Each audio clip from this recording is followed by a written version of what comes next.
Shabbat Shalom a todos, meu nome é Ben Moshe. Temos aqui no vídeo vamos dizer, uma representação gráfica, né, do que seria o templo de Ezequiel. Então vamos acompanhando aqui enquanto eu vou apresentando o propósito desse estudo, né. Vamos analisar uma profecia de Daniel que está em 9:24 e vamos entender certos parâmetros que foram corrompidos o entendimento com o passar dos anos, né? E um dos entendimentos que mais se tem por aí, que é mais ensinado aí, é que a razão que hoje não se faz mais sacrifícios é por causa do advento, né? Do Mashiach, né? Uns chamam de Jesus, outros chamam de Yahushua e assim por diante. Eu prefiro chamar de Yeshua. Então, vamos esclarecer bem esse fato, né? O que é que realmente aconteceu, por que não existe mais os sacrifícios, né? E é bem comum, né? Às vezes, dependendo do círculo que eu estou, ou no local de trabalho, e às vezes começa algum assunto sobre escritura e etc e tal, e a razão que o cristianismo, né, todo cristão pensa que a razão que não se tem mais sacrifícios é por causa de Jesus Cristo, ou por causa do Messias, ou por causa do advento do Mashiach. E eu vou provar que isso é um erro, crer nisso, né? Porque o Mashiach por si mesmo não veio abolir nada, nem tem autoridade e poder para isso. O próprio Mashiach disse que ele só faz aquilo que ele é ordenado pelo pai dele, e ele não vai além daquilo que o pai dele ensinou, né? E essa semana, num chat que nós temos, né, no Facebook, tivemos assim, uma conversa, um debate sobre esse assunto, né? E alguns irmãos perguntaram: não, mas se o sacrifício do Mashiach não foi perfeito, então para que continuar fazendo sacrifícios? Isso mostra realmente, pelo fato do cristianismo rejeitar o ensino da Torá.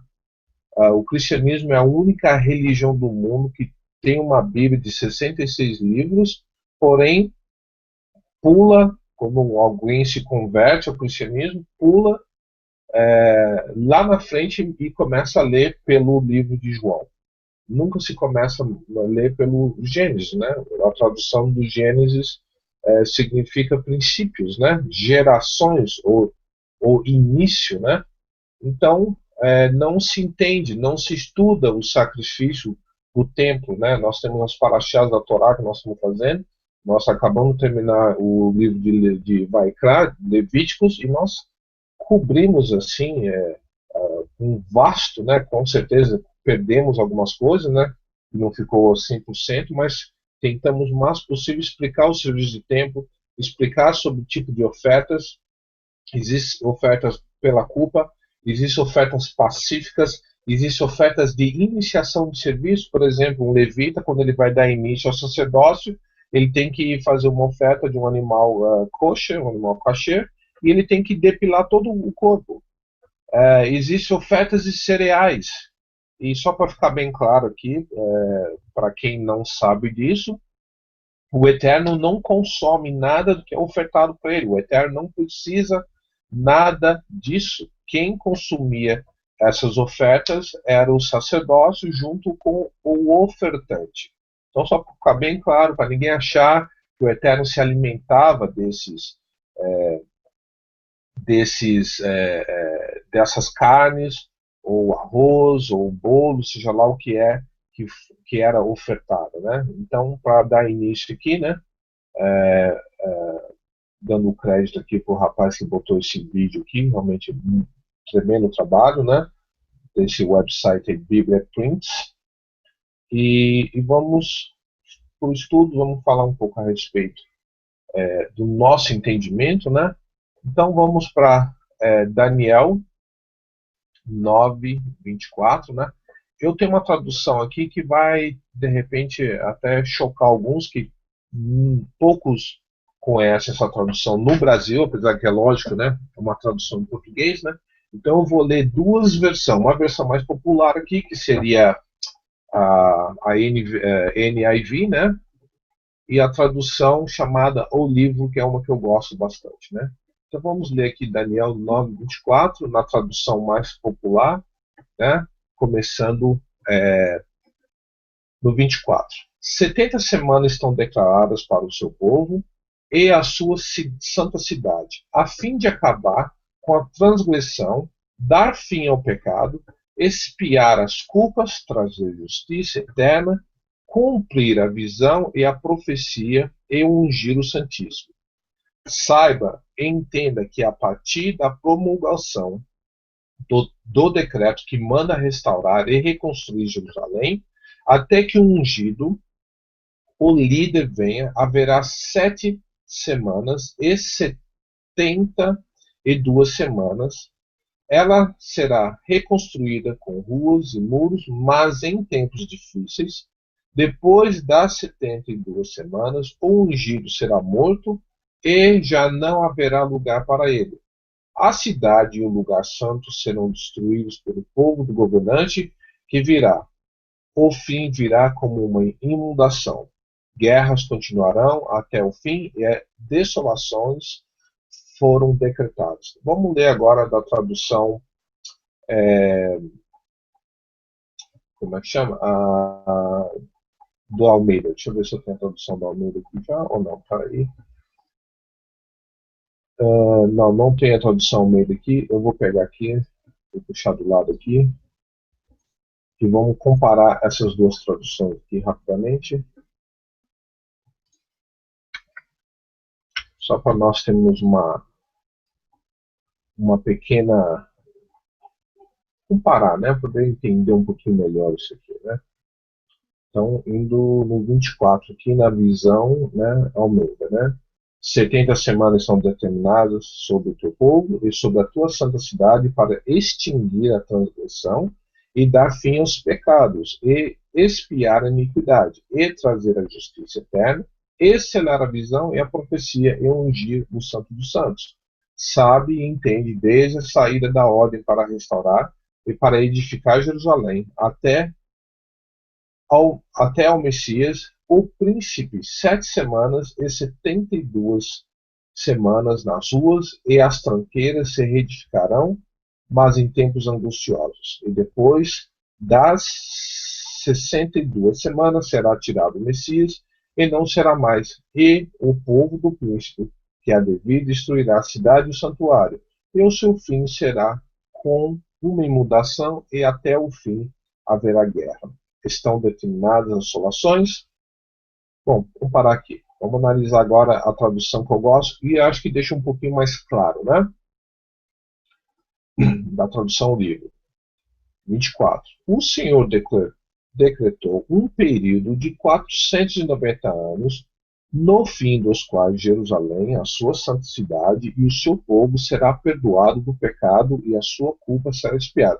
Você está vendo que o tom dessa tradução já dá uma ideia, já vai tirando todo o misticismo, todo aquele espiritualismo. Não estou falando de espiritualidade, mas o espiritualismo. Os tradutores às vezes gostam de enfeitar o pavão, vamos dizer assim, né? Prosseguindo aqui. Então começará o reino de uma justiça sem fim, o Santíssimo será de novo consagrado, cumprindo o que declaram os profetas.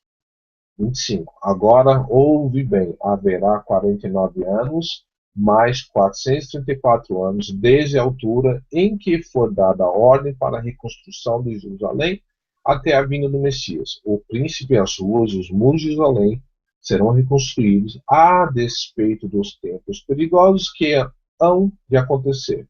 Depois desse período de 434 anos, o Messias será morto sem ter realizado o seu reinado. Levantar-se-á um rei cujos exércitos destruirão a cidade e o templo, mas serão vencidos por uma tempestade até o fim. Haverá guerras com as suas desgraças. Esse rei fará um acordo com o povo de 7 anos, mas depois de decorrer metade desse tempo, denunciará o tratado e proibirá os judeus de fazerem qualquer sacrifício ou oferta posteriormente. Como cúmulo das suas terríveis ações, o inimigo profanará completamente o santuário do Eterno, mas quando chegar o tempo determinado nos planos do Eterno, o julgamento do Senhor será derramado sobre esse assolador. Só com essa tradução a gente já podia encerrar o texto, porque o próprio texto mais refinado já explicou tudo que eu queria explicar, mas vamos destrinchar um pouco isso aqui, né? Essa profecia aqui, eu entendo que ela tem até, vamos dizer, três desdobramentos, né? E eu vou explicar o que seria isso. Isso aqui, em Mateus 24, o Machia menciona as profecias de Daniel. E eu entendo que essa profecia já se cumpriu, número um, em parte dessa profecia, né, se cumpriu com a revolta dos Macabeus, né? Que o templo foi profanado, aquela coisa toda, né? O altar foi profanado. Os gregos queriam proibir o povo de fazer as ofertas, né? E eu entendo que essa profecia também vai se cumprir com o advento do próximo terceiro templo que nós estamos aí, tá? Que está para ser reconstruído eventualmente, né?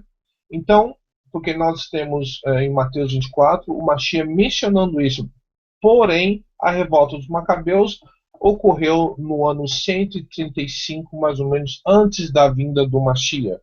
Então eu entendo que pode ocorrer isso mais ou menos 3 vezes. E toda vez que Israel também é atacada por inimigos, é corrompida através da corrupção, por exemplo, quando o Mashiach surge em cena, o serviço sacerdotal levítico estava todo corrompido, todo corrompido. Dizem que Caifás nem levíticos era, nem da tribo dos levitas ele era. Então, a coisa estava bem feia mesmo. Tinha até uma mulher sacerdotisa, tá? Para você ver como é que a coisa estava realmente feia. Não tinha a Arca da Aliança no segundo templo, tá? Mas mesmo assim o Mashiach honrou o templo e foi ao templo, né? Então vamos voltar, vamos pegar aqui, né? Então fala Daniel, né? 490 anos, viria, né? E está falando sobre o advento do Mashiach, né? Então continuando aqui, né? Vamos ler mais uma vez aqui. O Eterno declarou um período de 490 anos, no fim dos quais Jerusalém, a sua santa cidade, o seu povo será perdoado do pecado. Mas espera um pouco, não existe uma teologia que diz que o povo de Israel rejeitou o Mashiach, mas aqui não está falando que o povo seria perdoado? É algo para a gente começar a botar os pingos nos is, né? Do pecado e a sua culpa será expiada. Culpa de quem? Culpa de Israel, né? Então começará o reino de uma justiça sem fim. Ok? O que o judaísmo moderno de hoje cobra do Mashiach, que já surgiu há 2000 anos, é justamente isso aqui. O início de um reino de uma justiça sem fim. Veja bem, é o início, não o estabelecimento imediato. Se você olhar algumas profecias em Isaías 42, 44 e 48, fala assim, que o Mashiach a missão dele dá a entender que foi uma missão falha, que houve falha na missão dele. E qual é a missão do Mashiach? Estabelecer a Torá às nações, né? Não estabelecer cristianismo às nações. Então, hoje, um judeu ortodoxo, quando olha para um cristão que usa as palavras de Paulo, usa as palavras do Mashiach, usa as palavras de João, meu,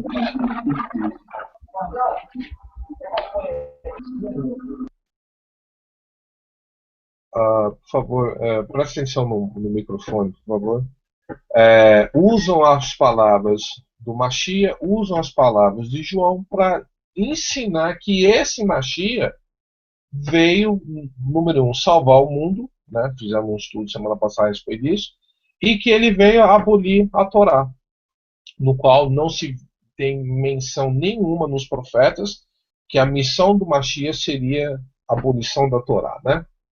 Então vamos lá, voltando aqui, né? E a sua culpa será expiada. Então começará o reino de uma justiça sem fim. O judaísmo cobra justamente isso, né, que o Mashiach não conseguiu estabelecer esse reinado, né? O Santíssimo será de novo consagrado, cumprindo o que declaram os profetas, ou seja, aquilo que foi dito nos profetas seria cumprir, né? Nesse Santíssimo seria, vamos dizer, dessa pessoa que foi separado, né? Então vamos lá. Agora, ouve bem, haverá 49 anos, mais 434 anos, desde a altura em que for dada a ordem para a reconstrução de Jerusalém. Aí você volta lá em Neemias, né? Você volta em Neemias, aí existe a ordem na reconstrução dos muros de Jerusalém, e Israel se impõe, né, nessa tarefa arduosa, né, de reconstruir o templo e a cidade que foi destruída pelos babilônios, né? Então vai lá. Desde a altura em que for dada a ordem para a reconstrução de Jerusalém, até a vinda do Messias. Olha que o texto está bem claro. Vinda do Messias. Você sabe, entre parênteses aqui, que existe alguns segmentos do judaísmo que querem dizer que Daniel foi um falso profeta, porque no entendimento deles, pela contagem dos anos, o Messias teria que ter aparecido há mais de 2000 anos, porém isso não aconteceu ainda. Então, como é que fica essa história? Então, das duas, ou Daniel é um falso profeta, ou então o Mashiach, o Jesus, Yeshua, não é o verdadeiro Messias. Então, eu fico com a opinião que o Daniel é o Mashiach, é um verdadeiro profeta, e o Mashiach, que já veio há 2000 anos atrás, é o Mashiach. Porque é um processo lento no qual nós não conseguimos entender, né? Então, seguindo aqui. O princípio. As ruas e os muros de Jerusalém serão reconstruídos a despeito dos tempos perigosos que hão de acontecer. Depois desse período de 434 anos, aí de novo, o Messias será morto. Você sabe que quando eu estive em Israel, eu perguntei, conversei com algumas pessoas se eles sabiam que esse Messias que há de vir, ele teria que ser morto. E a maioria deles nem sabem disso, tá? Parece incrível. O próprio Israel realmente desconhece, né, a sua própria escritura, né? Sem ter realizado o seu reinado. Olha só. Então, se nós olharmos para o mundo hoje, né, se nós olharmos para a religião do cristianismo, né, que, querendo ou não, o cristianismo, com toda a loucura teológica que acontece vamos assim dizer, com a infraestrutura do cristianismo, o cristianismo está fazendo uma coisa que o judaísmo não faz. O cristianismo manda missionários no mundo inteiro, querendo ou não, esses missionários, quando não levam uma Bíblia capenga, uma Bíblia aleijada, que seria só o Novo Testamento com Salmos e Provérbios, às vezes eles dão, na maioria das vezes, para o povo uma Bíblia completa, que tem pelo menos a Torá, os profetas, os Salmos e o Novo Testamento, né? Então, com toda essa loucura, nós temos que agradecer o catolicismo protestante porque estão fazendo isso, porque o judaísmo não faz, né? Só que o que falta no cristianismo é um entendimento do seu próprio livro, né? Que não fazem essa parte que é de destrinchar a Torá. Então, um judeu olha para o cristianismo, não consegue ver as profecias do Mashiach sendo cumpridas na vida de Jesus Cristo, porque a percepção que o judaísmo tem do Novo Testamento e do Messias é uma visão, a mesma visão que um católico e um protestante crê. Trindade, crê em Trindade, crê em substituição, que agora o povo do Eterno é o povo gentil, e assim por diante, né?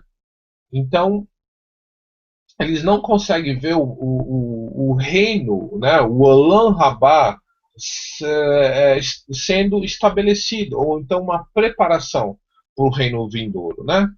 Então vamos lá. Levantar-se-á, levantar-se-á um rei cujos exércitos destruirão a cidade e o templo. Que templo? O templo de Israel, né? O templo de Salomão. Mas serão vencidos por uma tempestade até o fim. Haverá guerras com as suas desgraças. Então, este rei fará um acordo com o povo. Aqui já estamos entrando numa outra parte da profecia. Este rei fará um acordo com o povo de 7 anos. Vamos parar aqui. Vamos focar aqui agora, que é isso o foco do estudo. Quem é que fez cessar, né? Quem é que fez cessar o serviço do templo, tá? Então vamos analisar algo aqui, né? Daniel, vamos dizer, quando era bem jovem, vamos dizer, com certeza ele viu o primeiro templo sendo destruído, tá? Vamos analisar o que. Deixa eu expor uma foto aqui, né? Só voltando aqui, para a gente. Tem tanta coisa que a gente acaba falando, e às vezes, para não perder o foco aqui, né? O nome do estudo é Quem é que fez cessar o serviço sacrificial no templo? Os cristãos falam que foi o Jesus. Jesus chegou, acabou, ninguém mais vai ofertar nada, porque o serviço, o sacrifício do Jesus é perfeito e não precisa mais fazer nenhum tipo de sacrifício. Então, deixa eu expor de novo a foto aqui. Então vamos ver, número um, quem foi que estabeleceu isso, né? E se era algo temporário, e se existe algum lugar nas escrituras que diz que depois que o Mashiach viesse, não haveria necessidade de mais fazer nenhum tipo de sacrifício. Então, primeiro, vamos lá para Levíticos 23. Né? Ok, Levítico 23 é um capítulo dedicado a todas os Moadim, né? Ou as festas, ou os apontamentos do Eterno, né? Apontamento fica melhor, né? Então temos o sábado, né? Olha só. Disse o Eterno a Moshe: diga o seguinte aos israelitas, não aos gentios, não aos gentios. Estas são as minhas festas. Então essas festas não são dos israelitas, não são dos judeus, não são dos eframitas, são do Eterno. Então já começa, vamos estabelecer quem criou. A palavra festa é Moadim, tá? Só para ficar bem claro, apontamentos, né? As festas fixas. Ah, então não é temporária? Não, não é temporária, ok. Do Eterno que vocês proclamarão como reuniões sagradas. Ok, reuniões sagradas. Ok, então tem um sábado, né? Que é um ciclo semanal, de 7 dias nós temos um Shabá, temos o Pessa, né? E a festa do pão sem fermentos, que é uma vez por ano. Temos a festa dos primeiros frutos. Temos a festa das semanas. Temos as festas das trompetas, que nós vamos agora celebrar em alguns dias, né? alguns 10 dias, alguma coisa assim, né? 11 dias, Yom Teruah. Temos o dia da expiação, que é o Yom Kippur, né? E as festas das cabanas. Então veja bem, meus amigos, todas essas festas, aqui, ó, assim anunciou Moshe aos israelitas as festas fixas do Eterno. Então não é as festas de Moisés, não é as festas de fulano, nem Beltrano, nem de ninguém. É as festas do Eterno para o povo de Israel. É um mandamento, tá? E em nenhum lugar aqui você vai ler quando o Mashiach vier, você cessa o Yom Kippur, você cessa com a festa de Pessa, porque, na verdade, só para vocês terem uma ideia, a festa de Pessa só foi mesmo, o dia de Pessa só foi aquela do Egito, porque o resto foi um memorial, um eterno memorial. Então, por que, já que eles saíram do Egito, para que continuar fazendo a celebração de Pêssego? Aí o Eterno fala para que as vossas gerações não se esqueçam, tá? Então, por exemplo, praticamente todas essas festas, até mesmo o Shabat, envolve uma oferta de um animal kasher, seja lá qual for ele, né? Seja uma ovelha, um cabrito, né? E esses animais eram levados no templo e você fazia uma oferta. Então tinha a oferta da celebração do Shabat, tinha a oferta da celebração de Pêssego e também tinha as ofertas pessoais. Vamos supor, você cometeu alguma transgressão, lembrando que tem certas transgressões que não adianta você levar animal nenhum, que não tem pecado, que não tem perdão, tá? Pecado voluntário não tem oferta, não adianta você ofertar nada, não, você não vai conseguir o perdão do Eterno. Então, nenhum lugar aqui em Levítico 3 você vê a menção que quando o Mashiach chegar, essas coisas, para de guardar Shabat, troca o Shabat pelo domingo, troca Shavuot para o Natal, né? Troca Yom Teruah para festa junina. Não existe nada disso, tá?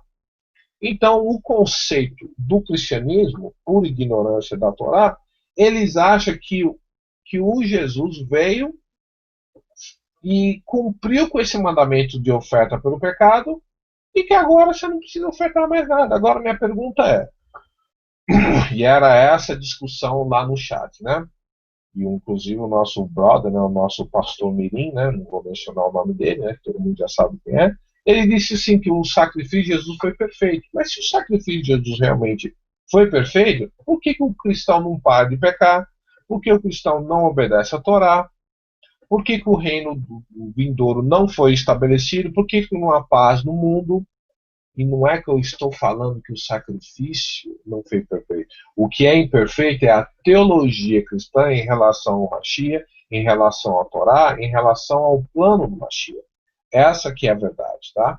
Realmente o sacrifício do Mashiach é perfeito e tira pecado? Sim. A partir do momento que você reconhece ele como Mashiach, reconhece o Eterno, aceita as alianças e começa a parar de pecar. Porque se você rejeita aceita o Jesus e rejeita o Pai, aceita o Jesus, rejeita as alianças, aceita o Jesus, rejeita a Torá, aceita o Jesus e permanece pecando, então, de acordo com Hebreus 10, você está anulando a própria oferta do do Mashiach sobre sua vida. E existia perdão através do sangue de animais? Sim, o Eterno perdoava. Mas força para tirar o pecado mesmo, é necessário um sacrifício perfeito, que no caso aí seria o Mashiach. E através do Espírito do Mashiach é possível você andar sem pecar. Agora é uma decisão sua, né? Porque o Mashiach fala que a porta é estreita, né? E lá em Gênesis fala que o pecado já está diante de vós e bate a sua porta e cabe você a dominá-lo. O que o Mashiach faz? Ele te dá força para você para você obedecer. E se você obedece, pecado é transgressão à Torá, então você para de pecar. É possível parar de pecar? Sim, com esforço e luta e com a ajuda do Eterno, tudo posso naquele que me fortalece. Me fortalecer aqui é trocar de carro, emprego, ficar rico, abrir uma igreja, ter ovelhas e ganhar dinheiro? Não. tudo, né, que concorda com o reino do Eterno, né? Então, prosseguindo aqui, eu vou mostrar um outro gráfico aqui, uma foto aqui, bem, vamos ver aqui, deixa eu ver aqui, só a nível de entendimento, né? Para nós vermos que existia, tá vendo? Temos aqui um israelita, né, fazendo uma oferta pelo pecado. Isso aqui podia ser talvez uma oferta pacificadora, tá? Você podia ofertar um bolo. Você faz um bolo de chocolate. Você sentava lá, eu estou feliz, meu filho passou na escola. Um exemplo, estou simplificando a coisa para nós entendermos. Se você quiser saber mais sobre o sacrifício, por favor, veja as paraxás que nós temos sobre o livro de Levítico, no qual nós estamos cobrindo bastante, né, esse assunto, né? Então, agora eu questiono aqui, eu quero mostrar algo aqui, né? Pelo que eu estava analisando aqui, aqui nós temos Daniel, não sei se dá para ver direitinho, né? A foto é meio ruim, né? Daniel, eu vou dizer que quando era bem jovem, Daniel viu o segundo templo, perdão, o primeiro templo sendo destruído. Então, quando Daniel escreve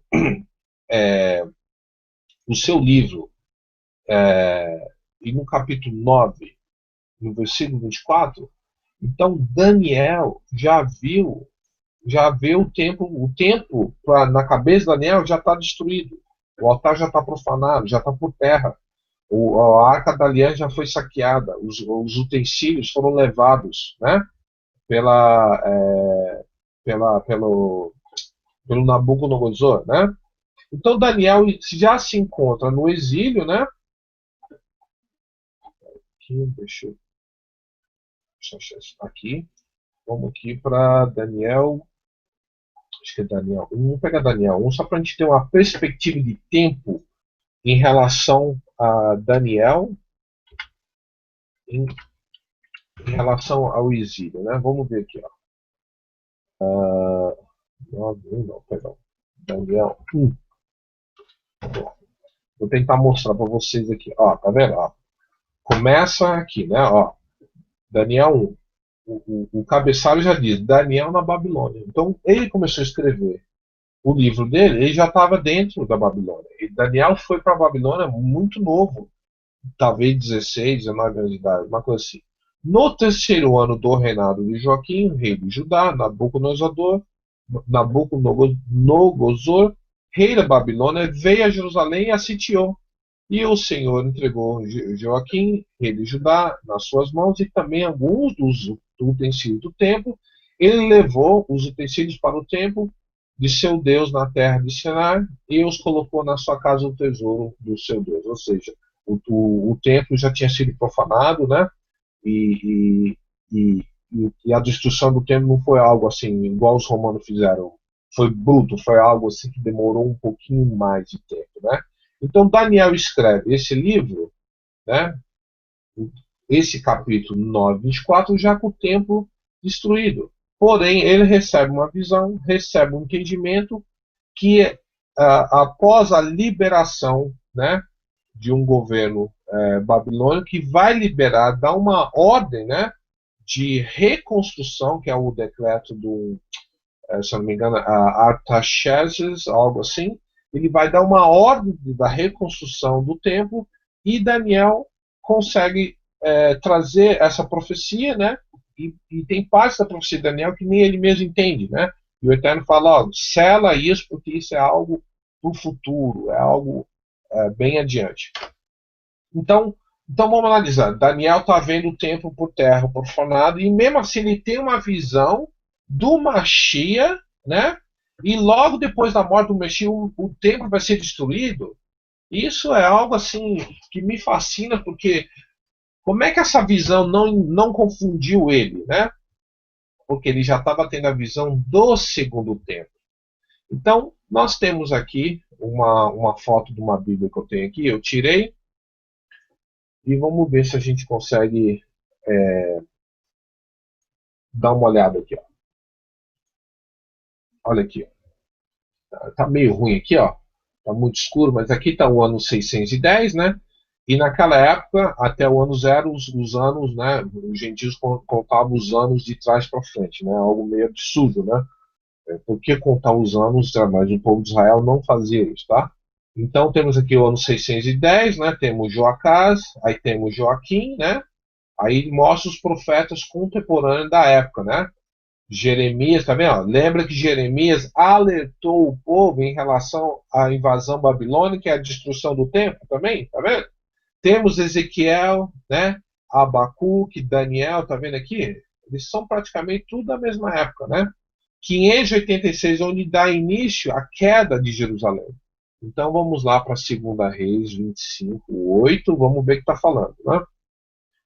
Então, a 2 Reis 25:8, e diz assim: No sétimo dia do quinto mês do 19º ano do reinado de Nabucodonosor, rei da Babilônia, Nebuchadnezzar, comandante da guarda imperial, conselheiro do reino da Babilônia, foi a Jerusalém, incendiou o templo do Eterno, o palácio real, todas as casas de Jerusalém e todos os edifícios importantes. Todo o exército babilônico que acompanhava Nebuchadnezzar derrubou os muros de Jerusalém e ele levou para o exílio o povo que sobrou da cidade, que passaram para o lado do rei da Babilônia e o restante da população.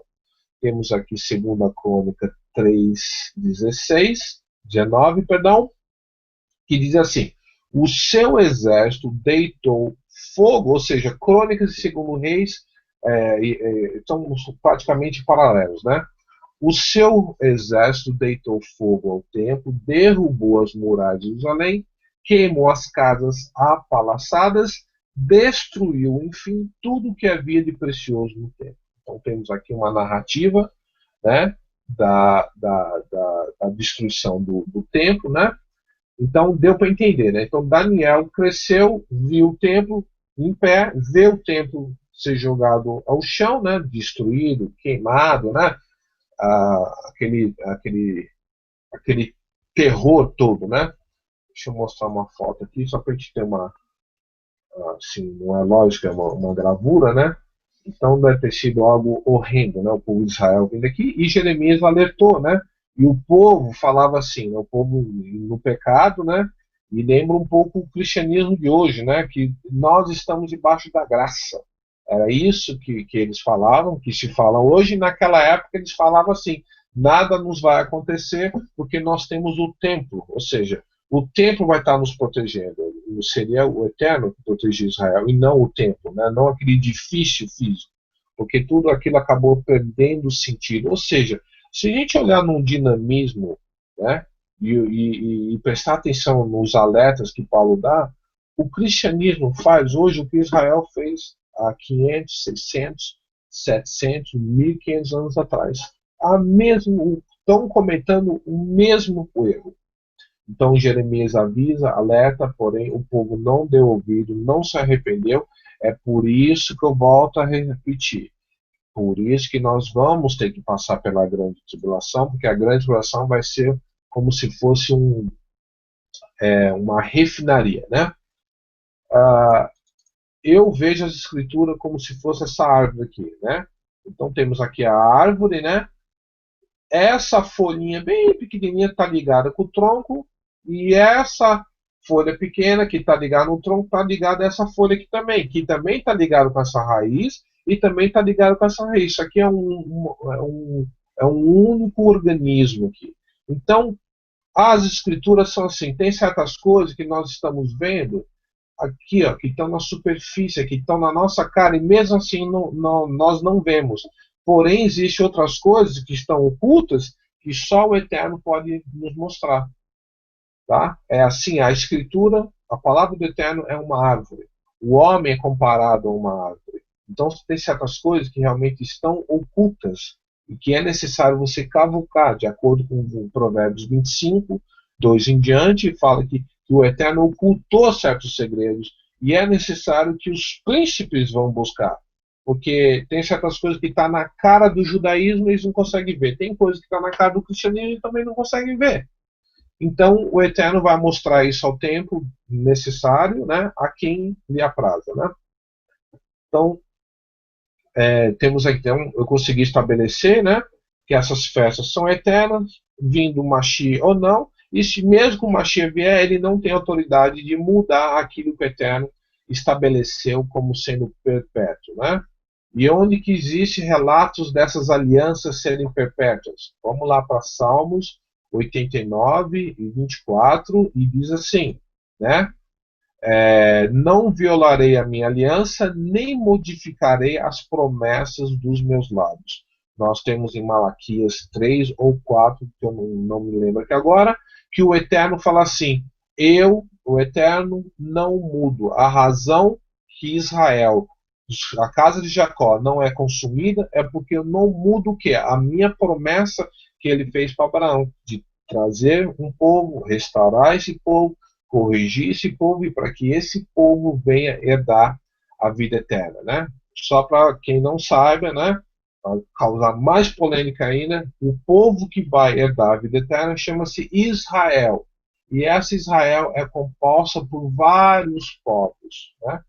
Ou seja, Israel é composto por vários povos que abandonaram a sua identidade e foram enxertados na oliveira verdadeira, né? Não é ao contrário, um judeu, um israelita não tem que virar cristão para dar a vida eterna, né? Então temos aqui agora, né, para deixar agora a coisa mais crítica ainda, né? Uma coisa que tem uma passagem que Paulo está sendo levado diante ao Sanhedrin, né? E Paulo é acusado de ser contra a Torá, de ser contra isso, contra o povo, contra o altar, né? Se alguém conseguir lembrar desse versículo e postar aqui para mim achar. E Paulo fala assim: eu, judeu, circuncidado no 8º dia, fariseu, da tribo de Benjamim, se alguém podia falar alguma coisa da Torá, sou eu, porque eu passei minha vida toda estudando a Torá, e ele vai dando todas as credenciais dele, e ele fala assim: jamais falei algo contra o sacerdócio, contra o povo ou contra o templo.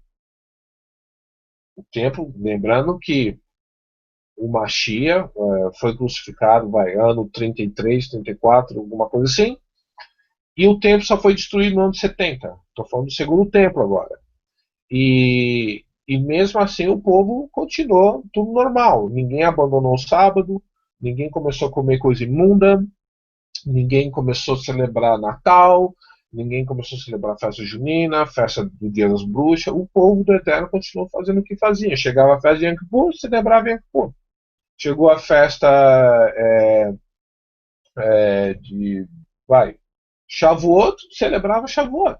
Ninguém abandonou, ninguém deixou de ser judeu, ninguém converteu para a religião do cristianismo, e a religião do cristianismo nem existia na época. O cristianismo começou a surgir mesmo quase uns 300, 400 anos depois, né? Esse formato de cristianismo que nós temos hoje, né? Então, temos aqui um relato aqui, né? No livro de Daniel, que esse livro aqui, essa parte do livro, que é no versículo 40, né? Ou seja, Ezequiel também, vou dizer aqui, que também viu o segundo templo, perdão, o primeiro templo ser jogado por terra, né?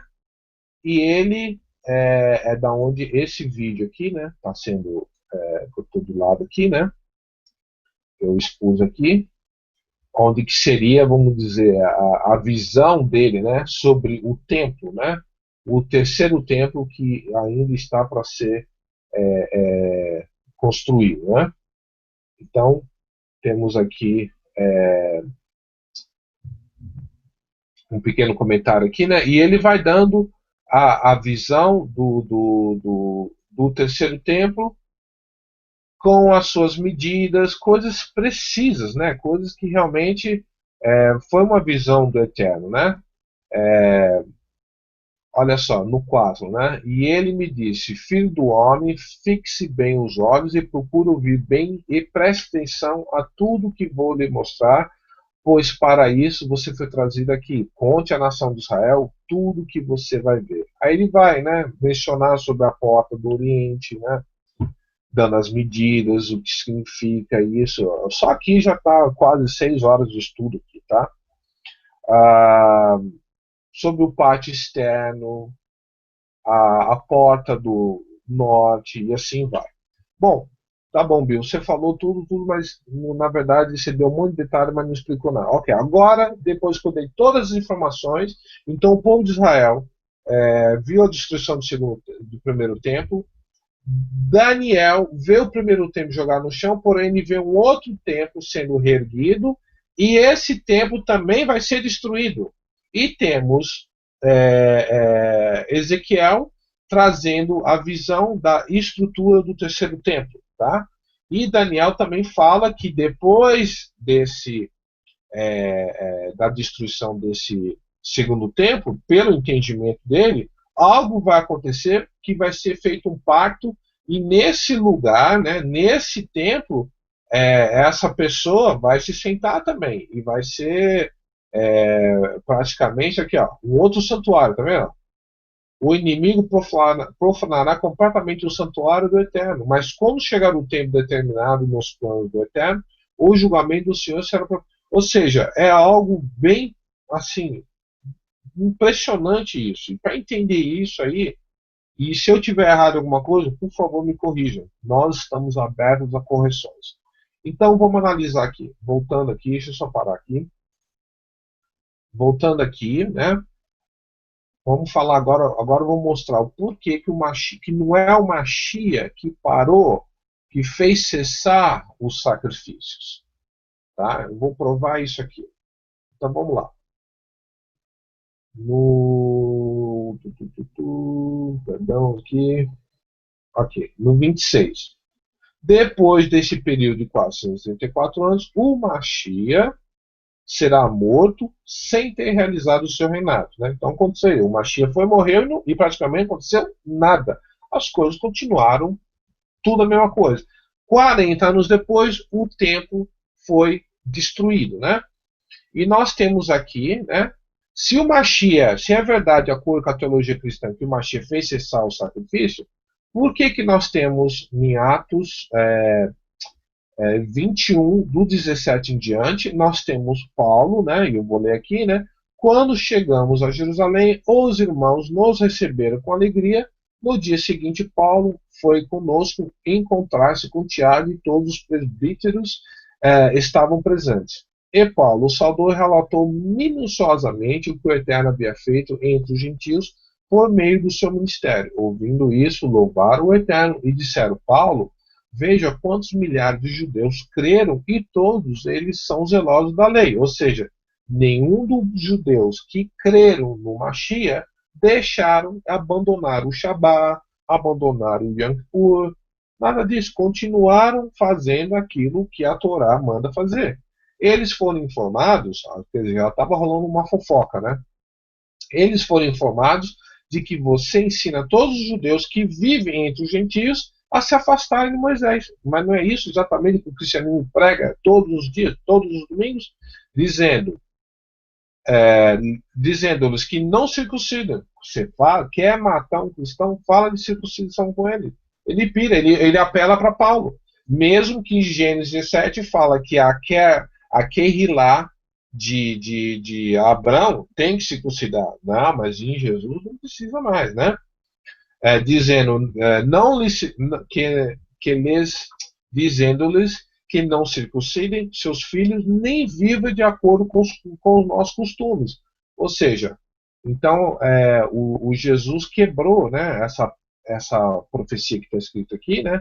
O Paulo falou: eu não quero saber o que está escrito em Salmos 89, 34, que diz assim, de novo: não violarei a minha aliança, nem modificarei as promessas dos meus lábios. Vocês lembram que eu mostrei que a escritura é como se fosse uma árvore, tem coisas que você não vê, mas aquela raiz está conectada com o topo da árvore lá em cima.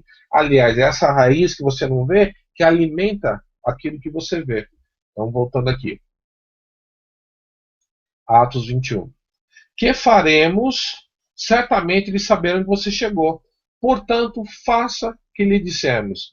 Então, então estão conosco 4 homens que fizeram voto. Participe com esses homens dos rituais de purificação e pague as despesas deles para que rapem a cabeça. Assim, todos saberão que não é verdade o que estão falando a respeito de você, mas que você continua vivendo em obediência à Torá. Ou seja, aqui nesse Atos 21 tem mais ou menos uns 15 anos que o Mashiach já tinha sido morto, ressuscitado e ido ao reino dele, né? Será que o Mashiach não falou nada para o Paulo desse negócio de sacrifício, de matar animal? Porque para cumprir com esse voto de Nazireu, você tem que fazer uma oferta. Você tem que se abster de vinho, de frutas da vide, né? Não pode comer uva, nem pode comer uva seca, não pode beber nenhum tipo de álcool. E você, para iniciar e para terminar isso, você tem que fazer uma oferta de animal. Então, Paulo não sabia disso. Então, quando chegava no Yom Kippur, Paulo não celebrava no Yom Kippur. Chegava a Pêssah, Paulo não celebrava a Pêssah. Agora nós vamos desvendar o mistério. Porque como esse rapaz falou para mim esses dias atrás, a razão que os judeus não fazem mais ofertas, Bill, é por causa de Jesus. Não, amigo. A razão que você não pode fazer uma oferta seja ela qual for, que envolva, que há necessidade de um sacerdote, número 1, o certo é você estar em Israel. Número 2, o templo teria que estar em pé, funcionando. Não o templo em si, mas o altar. O templo nada mais é para proteger, né, o que seria o santuário, né? Então você tem que ter o Santo dos Santos, você tem que ter a bacia, você tem que ter o pão, você tem que ter a mesa dos pães da apropriação, você tem que ter o candelabro, você tem que ter tudo isso, você tem que ter o sacerdócio. Cadê? Tá bom, cadê? Eu vou em Israel agora, eu pego eu com a minha ovelhinha e eu quero fazer uma oferta para o Eterno. Aí eu vou lá para Israel, né? Estou sendo cômico aqui para a gente tentar entender a seriedade disso, né? Aí eu boto a bichinha no avião, nós chegamos lá, ok, Bill, já estou em Israel. Você falou que não podia fazer aí no Rio de Janeiro, mas eu já estou em Israel, ok. Aí eu vou procurar o sacerdócio levítico mais perto. Aí eu até acho lá, tem um descendente dos Corrém lá, e ele já está preparado. Ele fala, Bill, mas que ovelha linda, mas você quer ofertar o Eterno? Eu quero ofertar o Eterno. Ok, mas Bill, nós não temos tempo. O templo, olha lá, e você olha para o templo, né, aonde seria o suposto templo, né, e o que você vai ver lá? Eu vou mostrar aqui para vocês, que você vai ver uma coisa. Né, se você olhasse e visse isso lá, tudo bem, temos o templo, mas não temos sacerdote. Então você levanta um sacerdote, treina um sacerdote. Mas o que você vê lá? Você vê isso aqui, ó. O templo estaria mais ou menos aqui, e você vai ver a Doma da Roca, que é uma mesquita. Aqui é uma mesquita também. Então, esse lugar está completamente profanado. Não tem templo, não tem altar, não tem sacerdote. Então você pega a tua ovelhinha, você pode até comer ela, matar ela, mas não pode oferecer ela para o Eterno. Estão entendendo, amigos, a diferença, os itens requeridos para você cumprir com esse mandamento? Então, verdadeiramente, o que acontece? O Mashiach não aboliu nada. Porque depois do sacrifício do Mashiach, as coisas, o serviço no templo permaneceram os mesmos. Nada mudou. O que acontece é que esse serviço não pode ser cumprido por causa que não tem o templo. Então eles não estão abolidos. O Mashiach não aboliu nada. Simplesmente estão suspensos. Não podem ser cumpridos. A Torá tem 603 mandamentos. Nem todos os 603 mandamentos se aplicam a ninguém. Porque você não é mulher, você não é homem, não é sacerdote, tudo ao mesmo tempo. A Constituição brasileira tem, vamos dizer, 2.000 leis. Tem um conjunto de leis só para advogado, militares, médicos. você não é tudo essas coisas ao mesmo tempo. Mas não é porque essa lei não se aplica a você que vou dizer que você não obedece e ela deixa de existir ou perder o peso dela.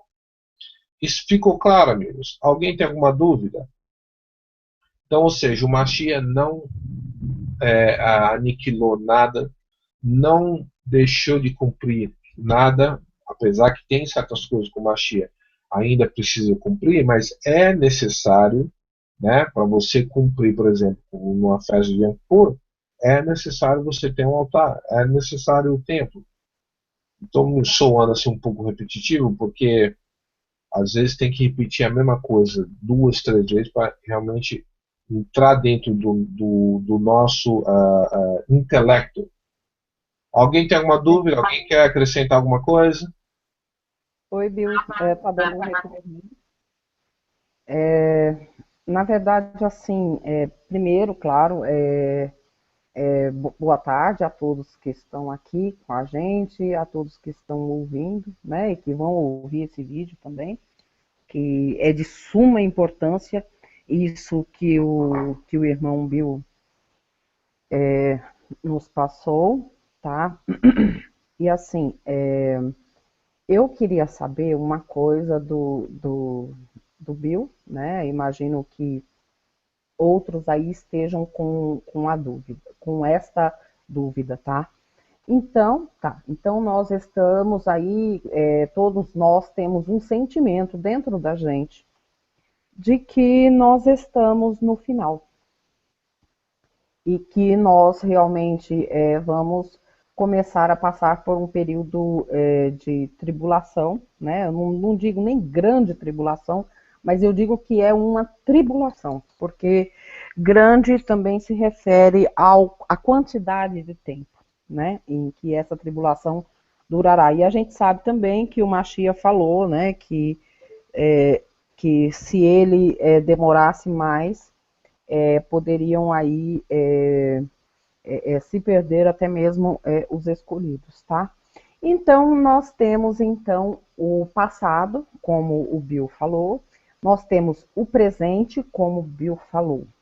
Então, vamos dizer assim que nós já passemos por esse período de tribulação, nós aprendemos que a lei não é para ser abolida, nós guardemos, né, todas as festas, nós procuremos, claro, obedecer ao Eterno, porque o Eterno não aboliu nada, o Messias não aboliu nada do que o pai dele deixou para ele, até porque ele, como Torá personificada, uma Torá que anda no meio do povo, tá? Até porque ele, que é uma Torá que anda no meio do povo, ele não aboliria ele mesmo, tá?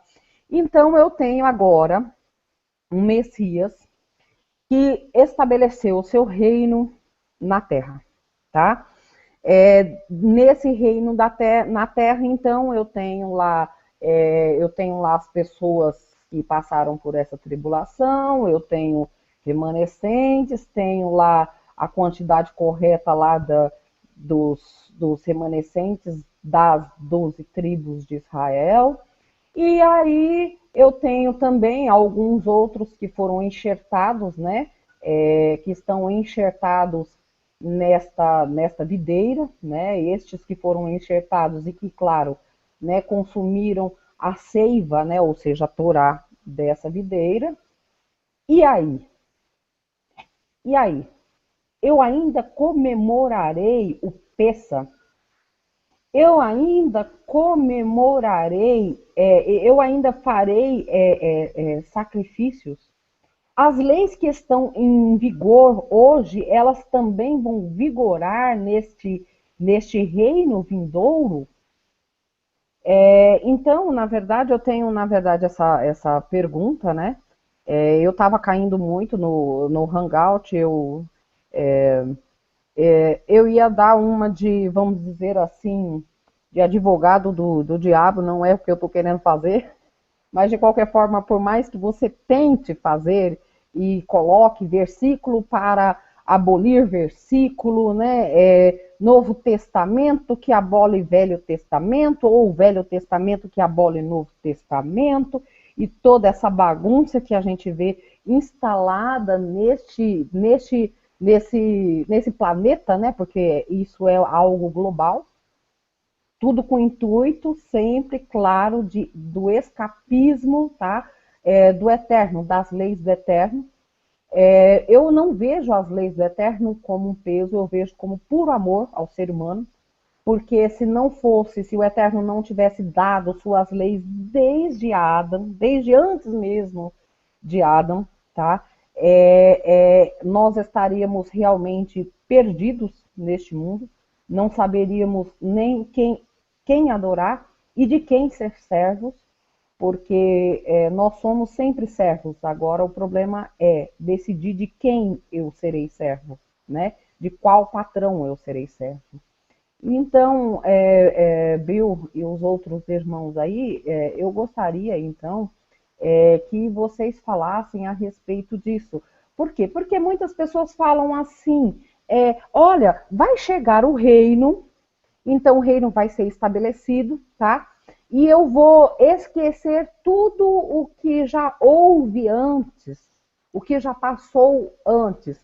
Seria como o cristão, né? Ele pensa assim, ele pensa que seria como, hoje eu estou aqui pecando, estou aqui, vamos dizer assim, como eles falam, iludidamente, aproveitando a minha vida.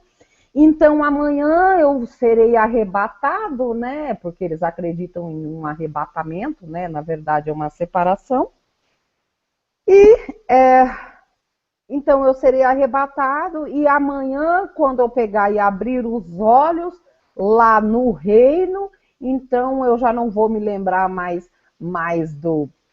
de nada do que eu fiz e eu vou passar de um estágio de pecador para um estágio kadosh, um estágio santo de que não vou mais pecar. E então muita gente fala até, né, comete, claro, esse absurdo de dizer, porque no reino não vai ter lei, né? Porque no reino ninguém vai pecar, então não vai precisar de lei. Olha o absurdo que muitas vezes a gente ouve, né? Então, na verdade, está também abolindo o que o Eterno falou.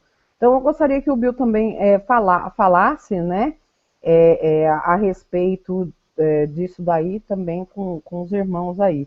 Vou estar desligando o meu microfone. E obrigada aí, viu, pela oportunidade de estar falando sobre isso. Muito bom, é interessante a tua exposição, Sheila, porque eu realmente tinha até esquecido de falar isso, né? É, tem tem uma profecia, se eu não me engano, está em Zacarias, que fala que durante o milênio, que as nações que não subirem para Jerusalém, aliar, né? Aliar significa subir, né?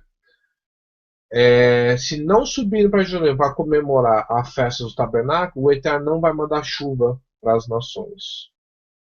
Então, se o Jesus cumpriu também com a festa dos tabernáculos, por que no milênio vai ter? Então, eu entendo que sim, tá? Vai haver essas coisas, porém como um memorial. Vamos analisar assim, por exemplo, vocês lembram de um estudo que eu fiz sobre em Gênesis, no qual nós temos Jacó, né? Que Jacó seria uma sombra do próprio Machia, né? Então nós temos Jacó não, José na prisão, né? Lá no Egito, e nós temos o padeiro e o copeiro, né? O padeiro faz pão e o copeiro faz vinho, né? E o Machia levantou a taça naquele dia e falou assim: eis aqui, né? O meu corpo que é quebrado, né? Que vai ser imolado, cortado por vocês, né? Toda vez que vocês fizerem isso que celebrar a festa de Pêssar, faça em memória de mim. Então o povo saiu do Egito antes mesmo de haver antes do povo ir para o Egito, o Eterno já estava estabelecendo Pêssar através de José. Porém, é uma coisa prefigurada. São coisas que estão inseridas e escondidas. É esse o grande mistério que Paulo fala, que nem os profetas estavam entendendo. Qual é o mistério? Da revelação do Mashiach nas figuras messiânicas como Sansão, José, Isaías, Daniel, né, e assim por diante, né? A própria Daniel é uma figura messiânica também. Todos os profetas são uma figura messiânica. Então nós temos essas coisas que estavam, né, como o brother Redner gosta de usar, né? Essas coisas são sombras do que haveria de vir. A realidade se encontra-se no Mashiach. Então vamos analisar aqui, só para a gente ter uma ideia, né? E eu vou responder a tua pergunta com essa exposição, né? Então vamos analisar aqui vamos botar a Sheila numa sala e vamos subir um pano branco na frente dela e nós vamos ver a Sheila, né, com uma luz de fundo, porém um pano branco na frente, né? Então a gente vai ver a silhueta da Sheila, né? Vamos ver que a Sheila não passa de 50 quilos, é super magra, a Sheila é alta, é quase 2 metros de altura, tem um cabelo curto. Não, a gente vai ver uma silhueta da Sheila. Então, se eu falar, olha, a Sheila é isso, assado, pela silhueta, a gente vai poder ver que a Sheila não é tão magra assim que nem você falou, Bill. Olha, eu tô vendo lá, ela tem o cabelo comprido. Ah, ela é baixinha. Ou seja, a sombra, você vê um contorno, mas você não consegue descrever o rosto da Sheila. Se eu tirar a Sheila de lá e botar na rua, você não vai saber se é ela, mas se você talvez prestar atenção e lembrar da sombra, talvez você vai conseguir fazer conseguir descrever ela de uma forma melhor. Ou seja, as escrituras, vamos dizer assim, no Novo Testamento, era como se fosse a visão do Mashiach, né, através desse pano. E esse pano agora, no Novo Testamento, é retirado, né? Ou seja, quem estava no Velho Testamento, assim vamos dizer, tinha uma visão de meio confusa do que seria o Mashiach. Tanto é que você vê os próprios discípulos dele demoram meses para entender o que o homem estava falando. Porque tudo que ele falava, o pessoal, com aquela cara de interrogação. E eram pessoas que conheciam as escrituras. Hoje nós temos o cristianismo que tem o Novo Testamento, tem o Velho Testamento, tem toda essa tecnologia. Você fala de Torá com as pessoas são iguais os discípulos do primeiro século. Aquela cara, mas como assim eu tenho que obedecer o Deus dos judeus? Como assim eu não estou debaixo da graça? Como assim o Jesus não aboliu a lei? Então, vamos analisar assim, na perspectiva hebraica, quando se fala de sombra, não está se falando de algo de morte, porque quem vive no deserto sabe que sombra é igual vida. Então, vamos pegar vamos desisolar esse texto aqui, né? Que o nosso brother gosta de usar, né? E vamos pegar Colossenses do 8 ao 17, perdão. Vamos esticar mais um pouquinho, ao 20, né? Então, sim, Sheila, no milênio eu creio que vai estar o tempo estabelecido, o príncipe, rei Davi, Yeshua HaMashiach, vai estar sentado no seu trono como príncipe e rei, sacerdote rei.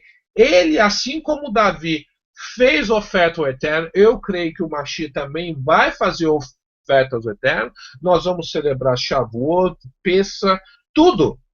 Mas não para perdão de pecado, porque nós já estamos restaurados. Se você chegou no milênio, você já está restaurado. Você chegou lá.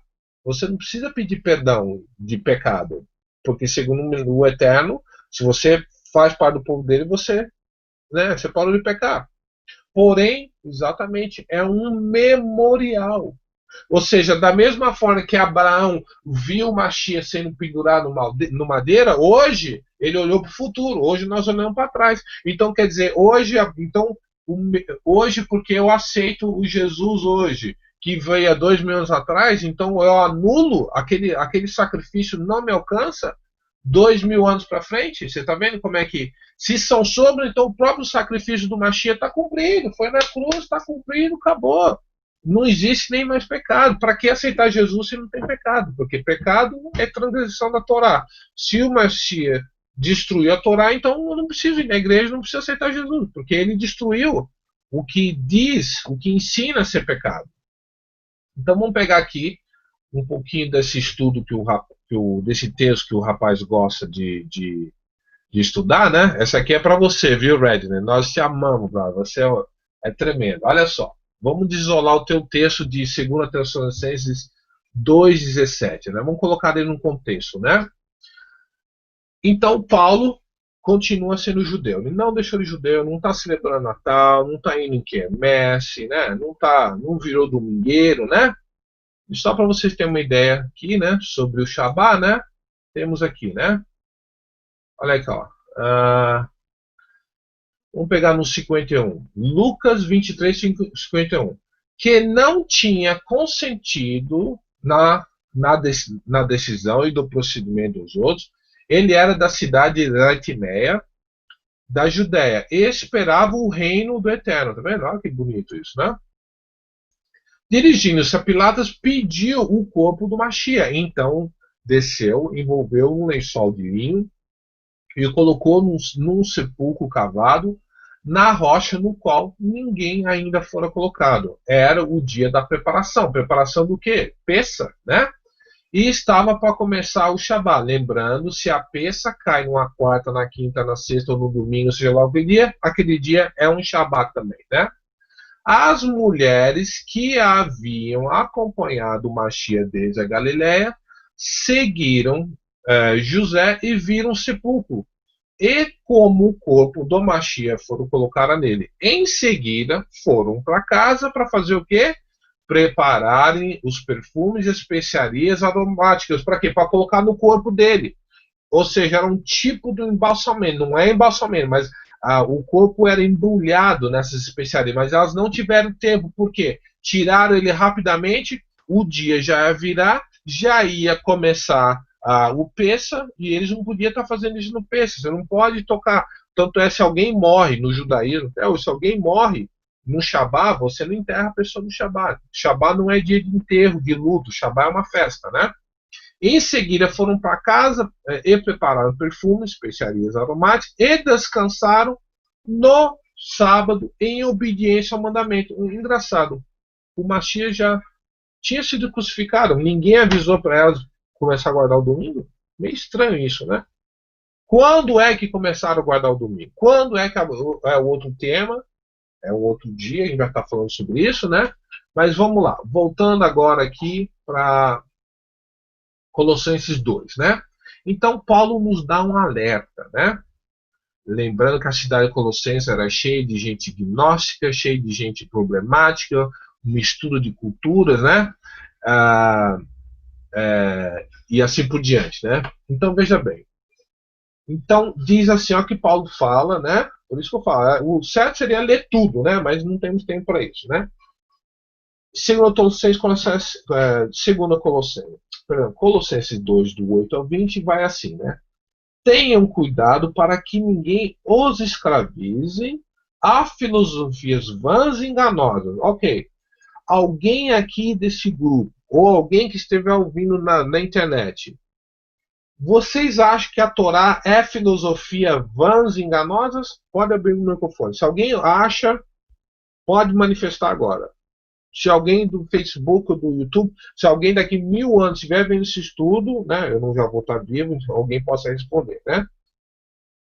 Alguém acha que a Torá, guardar Shabá, comer coisa imunda, né, comer coisa limpa, celebrar as ordenanças de Levíticos 23, são coisas imundas, são coisas de filosofias vãs, enganosas? Não. Então, Paulo está dando um alerta em relação a Torá ou filosofias vãs e enganosas. Então vamos lá. Que se fundamenta nas tradições humanas. Opa, pera um pouco. Então guardar domingo, Bill, é celebração de outras religiões que não tem nada a ver com a celebração do povo do Eterno. Festa junina, crê em trindade, Bill. Né? Tudo isso aí vem de tradições de outras religiões. Não vem nem no judaísmo, que tem coisas humanas também, tá? Princípios humanos, né? E nos princípios elementares desse mundo, e não do Mashiach. Guardar Shabbat não é coisa do mundo. Pelo contrário, o mundo odeia, né? Odeia quem guarda Shabbat, né? Odeia quem obedece ao Eterno. Pois no Mashiach habita corporalmente toda a plenitude da divindade. E por estarem nele, que é o cabeça de todo poder e autoridade, vocês receberam a plenitude, nele também vocês foram circuncidados, ó,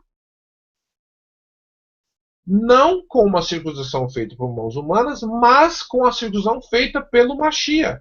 Ou seja, você é um gentio, você não celebrava nada do eterno. Aí você aceita o Mashiach, aí você rejeita Efésios 2, rejeita Efésios 4 e vira um pagão que crê em Jesus. É isso? E rejeita tudo que vem da Torá, porque isso é coisa de rabino, isso é coisa que foram inventada aí pelos judeus, que não está na Bíblia. É as leis de Moisés, assim que eles falam.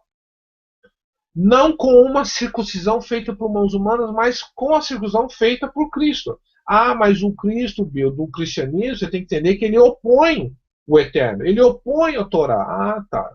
Então é diferente. Que é o despojar do corpo da carne. E isso aconteceu quando vocês foram sepultados com ele na imersão, no batismo, e com ele foram ressuscitados mediante a fé no poder do Eterno que o ressuscitou dentre os mortos.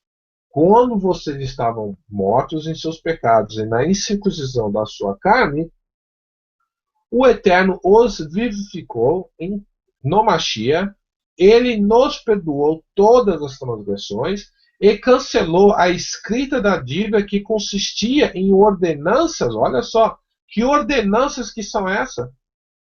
Né? Temos que analisar de onde que ordenanças que são. É a Torá? E que nos era contrária, ele a removeu, pagando-a na cruz, e tendo despojado os poderes e as autoridades, fez deles um espetáculo público, triunfando sobre eles na cruz. Portanto, aqui que vem o versículo-chave, né? Portanto, não permite que ninguém o julgue pelo que vocês comem. Eu não quero comer mais porco, Bill. Eu entendi Levíticos 11. Eu entendi que o povo do Eterno, o Eterno tem um menu, tem uma receita para o povo dele. Não quer o povo dele doente, enfermo, comendo porco, comendo lesma, rato, barata, cachorro, nada disso. Não que vocês não o julguem pelo que vocês comem ou bebem, ou em relação a alguma festividade religiosa. Eu duvido que Paulo falou assim, né? Ou a celebração das luas novas. Olha só, luas novas, meus queridos, está em relação ao calendário mensal. Toda lua nova começa um mês, né? Um mês novo em relação ao calendário hebraico do Eterno. Estou falando do calendário judaico, o calendário de Gênesis 1. Ou seja, você tem um calendário pagão, agora você quer abandonar o calendário pagão e seguir o calendário do Eterno. Por que Paulo seria contra isso? Né? Então, Moshe, eu não quero mais celebrar a festa do Dia das Bruxas cristã, eu quero celebrar as festas do Eterno. Ok, então abandona isso e celebra as festas do Eterno. Hoje é o contrário, eles inverteram o entendimento do texto, falando que quem faz isso, né, é como se estivesse perdendo a salvação, e eu que celebro a festa pagã não posso ser julgado por quem não celebra. Ah, eu quero comer coisa imunda. Não, meu amigo, você não deve comer, porque as escrituras, não me julgue. O que mais se ouve no cristianismo hoje é não me julgues. Porém, as escrituras falam, julgais com sabedoria e justiça. Então, ou seja, ou dos dias de sábado. Sábado aqui, na verdade, tem, como eu falei, né, dependendo de certas festas, certos dias, se cai no meio da semana, é considerado um Shabat também. E aí vai agora entrar o texto do nosso amiguinho, né? Ele gosta de usar esse texto, né? Essas coisas são sombras, né? Essas coisas, qual? A Torá. Essas coisas são sombras do que haveria de vir. A realidade, porém, se encontra no Mashiach. Então, quer dizer, o Mashiach é a realidade de tudo isso. Agora que chegou o Mashiach, cai tudo por terra, tira essas coisas e vai celebrar coisas que diante do Eterno é uma abominação? Ou seja, não existe instrução. Por que Paulo falou aqui, olha, é, agora que o Mashiach chegou, você pode abandonar essas coisas. Você não vê ninguém falando isso. Olha no 18. Não permite que ninguém que tenha prazer numa falsa humildade e na adoração de anjos os impeça de alcançar o prêmio. Tal pessoa conta detalhadamente suas visões e a sua mente carnal e orgulhosa. É o que mais tem isso aqui. Ó. A pessoa aceitar, rejeita os nossos ensinos, porque o nosso ensino não está alienado com o cristianismo. Então, respondendo a pergunta da Sheila, eu já respondi, sim, eu creio que no milênio vai haver tudo restaurado de novo, porque se é o reino do Mashiach, as coisas têm que andar conforme o figurino. Você vai ver realmente a plenitude do Mashiach e do povo de Israel na terra de Israel. Lembrando que a terra de Israel nunca foi tomada por completo, nem mesmo o rei Davi conseguiu. Então nós vamos ver a plenitude de tudo do governo do Mashiach vai ser completa, as nações vão se render, porém a força eles vão se render ao Mashiach. Viu? Então eu espero, não sei, pode falar, Chico. Então, aí a gente estava falando que, claro, os sacrifícios, claro, serão restaurados. Então eu tenho a nossa irmã Renata, né? O Rico, ela está aqui, na verdade, numa postagem, num grupo aqui que nós temos aqui no Facebook, e ela está falando a respeito da festa, né? Da festa que é considerada, né? Festa de Ano Novo, né? Judaica, claro, né? E eu tô aqui, ela tá pedindo, né, para perguntar aqui para você, né, se também é um mandamento, será para sempre estas festas que o Eterno instituiu ao povo, não só como essa festa, né, vamos dizer assim, de Ano Novo, né, do povo, do Eterno, bem como as outras festas, né? Eu tô até aqui explicando para ela aqui, né, que existe até profecias falando a respeito das festas, né, que os tempos, né, e as festas do Eterno, eles seriam profanados, né, e depois há profecias que falam, né, que estas festas, né, e os tempos seriam restaurados, tá? Então, não sei se você gostaria de falar alguma coisa, ela está ouvindo a gente agora pelo YouTube.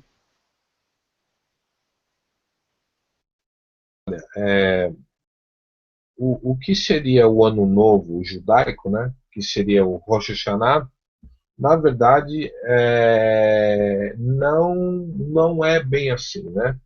Não existe mandamento para celebrar Ano Novo na Torá. Tá? O Eterno não presta atenção nisso, né? Porque, em verdade, o Ano Novo, né? Se fosse para celebrar algum Ano Novo, né? Seria o que está determinado em Êxodos 12, né? Porém, ali não fala em ano novo nenhum. Veja bem, o povo estava preso dentro do Egito, não tinha como guardar Shabat, não tinha como celebrar nada dessas coisas, né? O Eterno tira o povo de lá. Eles estavam seguindo um calendário, pagão, né? Um calendário egípcio, né? E o Eterno diz assim para Moisés, né? O Senhor disse a Moisés e Arão no Egito: Este deverá ser o primeiro mês do ano para vocês. Ou seja, o Eterno está aqui restaurando, né, o calendário, né, para o povo começar tem que ter uma ordem de tempo, né? Lembrando que o Eterno é super organizado, né? E então, se aqui é o primeiro dia do ano, né? É o primeiro dia do mês, e aonde está falando que todo ano para você celebrar a respeito disso, né? O judaísmo, como dogma religioso, também está corrompido, precisa também ser restaurado a Torá o mais rápido possível. Na verdade, o que ele chama de Rosh Hashanah é algo que começou a se contaminar na ida à Babilônia, né? E eles acabaram pervertendo o que seria o mandamento do Yom Teruah, que está em Levíticos 23, deixa eu achar aqui, que seria essa aqui, ó, primeiro frutos, Pentecoste, aqui só um minuto, né? Que seria isso aqui, ó, Yom Teruah, festa das trombetas. Yom Teruah significa o dia de você fazer barulho. E esse dia, por incrível que pareça, está associado com a vinda do Mashiach. O Mashiach vai voltar nessa aqui, ó. Ele vai voltar como um ladrão na noite para quem não está prestando atenção na Torá, tá? Isso está associado com o estudo que nós fizemos em 1 Tessalonicenses 5, né? O Mashiach vai vir. Por isso que fala lá em Apocalipse, fala das trombetas trocando, e tocou uma trombeta e duas trombetas, porque isso está anunciando já um preparativo da vinda do Mashiach, que vai ser um dia de turbulação, né? Então, olha só, o judaísmo perverteu isso aqui, né? E mudou o nome de Yom Teruah. Eles falam que é Yom Teruah, mas também diz que é Rosh Hashanah. Rosh Hashanah está associado com o começo, a cabeça do ano. E eles têm uma tradição de comer peixe, comer a cabeça de peixe, fazer sopa de cabeça do peixe, porque você é cabeça, né, cara? Tudo isso aí é coisas que meio de origem meio sinistra, né? Eu até creio que tenha realmente coisas babilônicas, né? Porque na Babilônia se cultuava o deus Dagon, né? E assim por diante. Então, deixa eu mostrar um negócio aqui no 22. Deixa eu ver aqui, ó. 22, 23.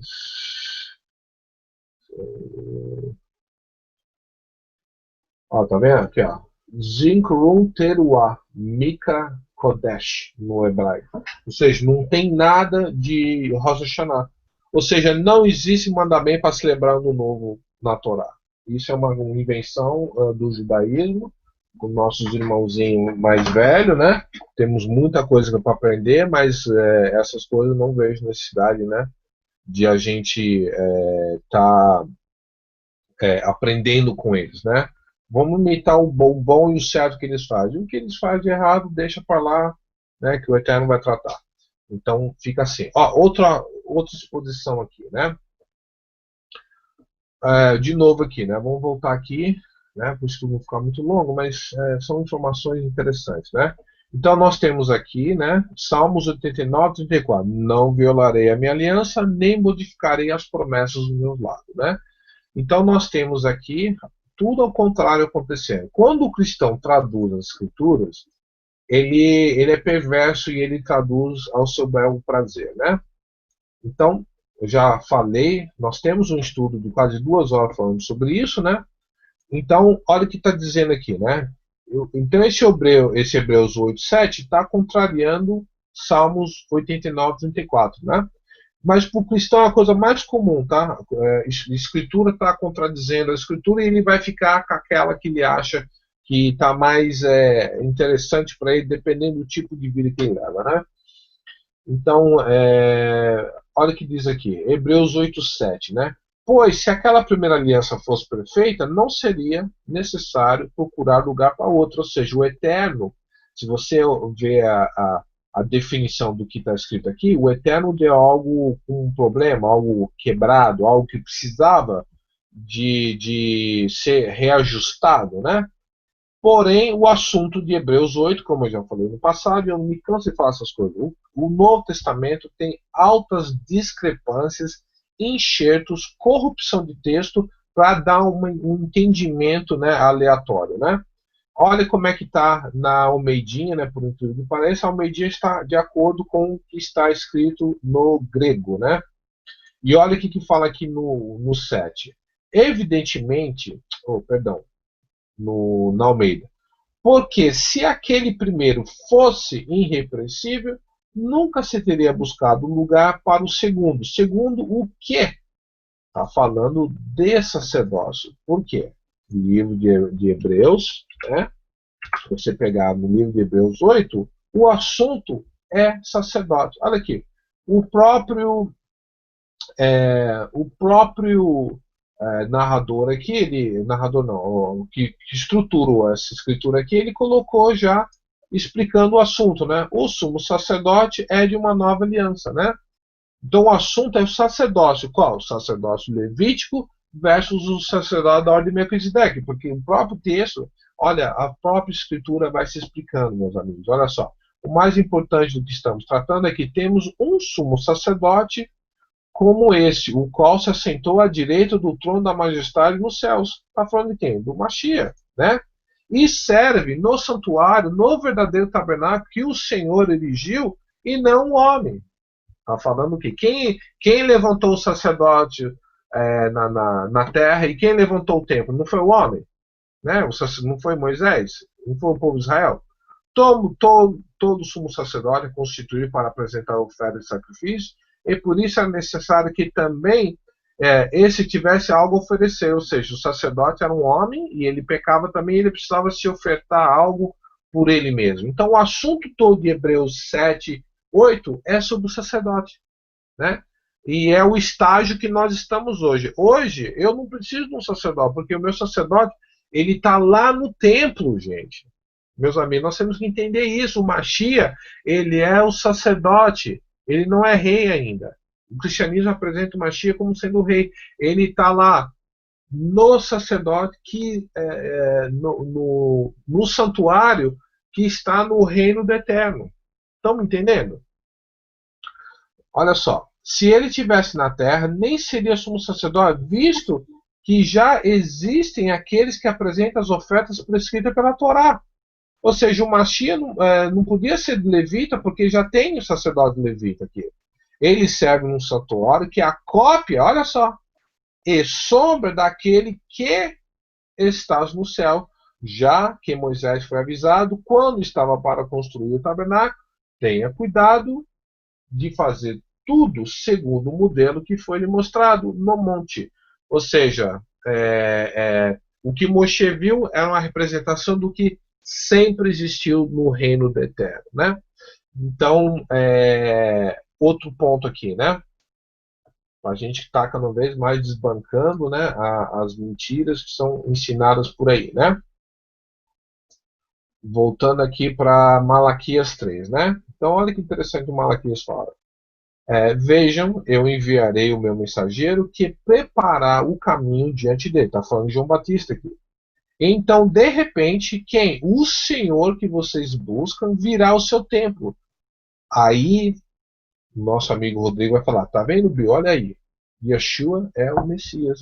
Perdão, o Messias é o próprio Eterno. Só que eu entendo que ele é uma representação do Eterno.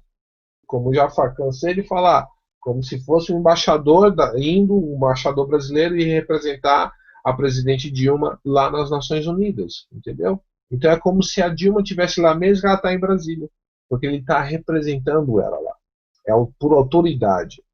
O mensageiro da aliança, aquele, ó, o mensageiro da aliança, tá vendo? Agora dá a entender que está se contradizendo. Ou seja, no cristianismo se ensina que o pacto é com o Messias. Não. O pacto é com o Eterno. O Mashiach é o mensageiro da aliança. E eu vou provar isso agora em 2 minutos. Olha aqui, ó. Vamos usar as escrituras de novo para provar os nossos pontos, né? Ah, Bilma, você está isolando o texto. Então vem aqui, entra em Hangout e vamos isolar esses textos. Vamos lá. Olha interessante isso aqui, ó. Portanto, Hebreus 3, portanto, santos irmãos, participantes do chamado celestial, fixem os seus pensamentos no Mashiach, apóstolo e sumo sacerdote que confessamos.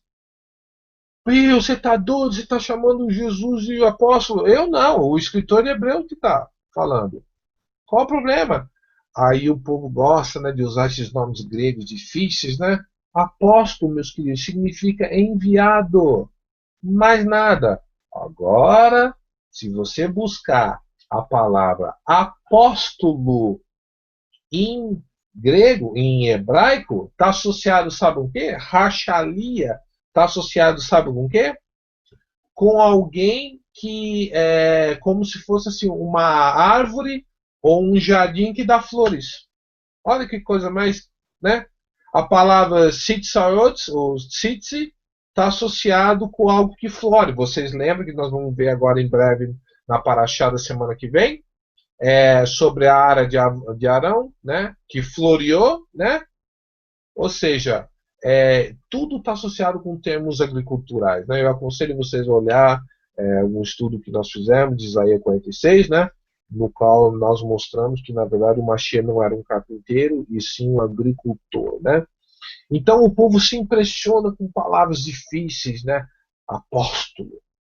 Mas, na verdade, apóstolo significa enviado. Então eu também sou um apóstolo, porque o Eterno me envia também a fazer um estudo, me envia falar com alguém. Então nós somos apóstolos também. É que o povo gosta de enfeitar o pavão, entendeu?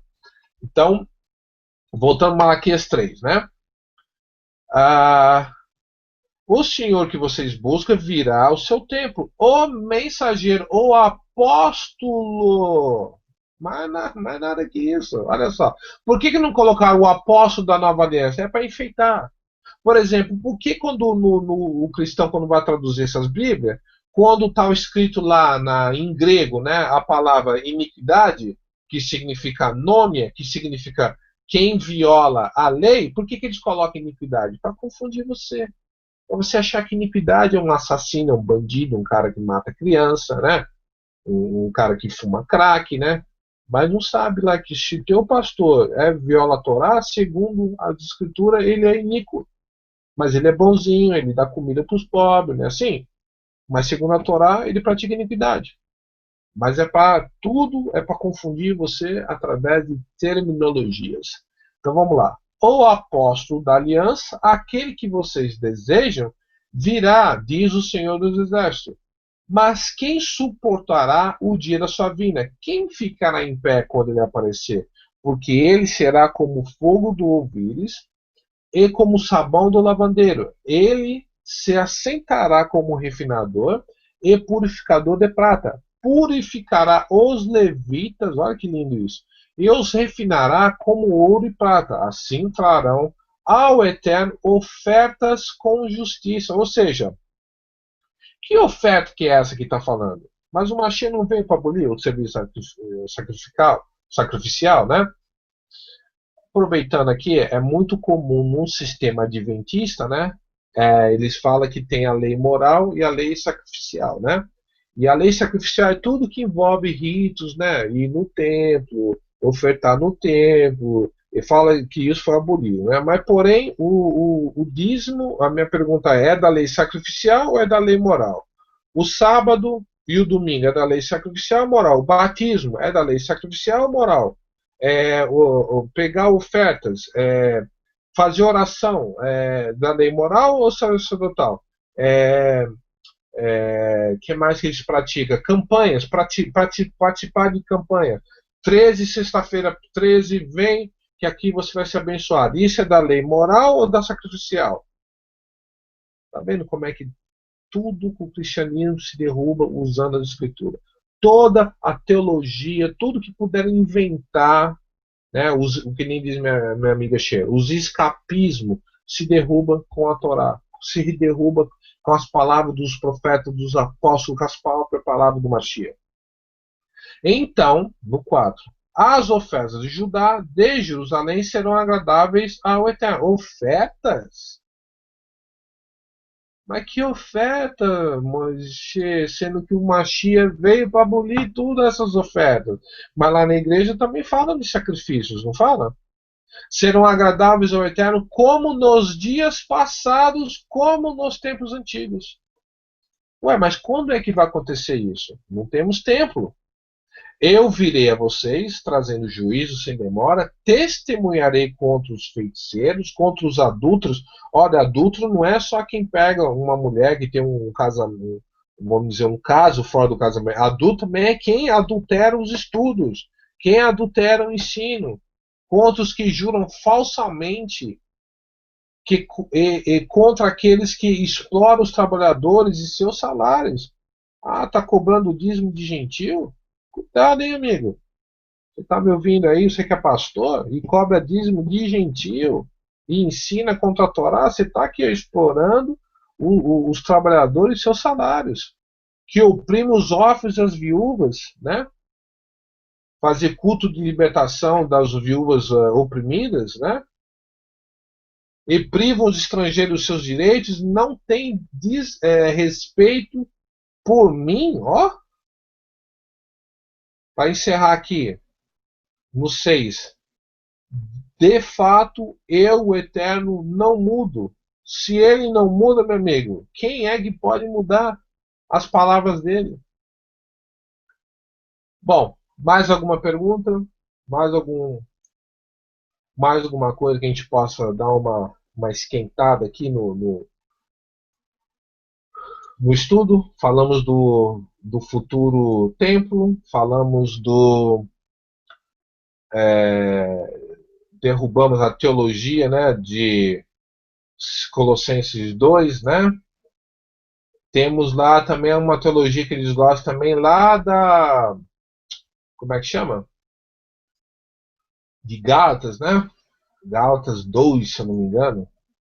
Vamos pegar aqui só para botar um. Acho que é Gálatas 2. Vamos ver. Deixa eu ver aqui. Será que é aquela 2 ou 4? Deixa eu ver.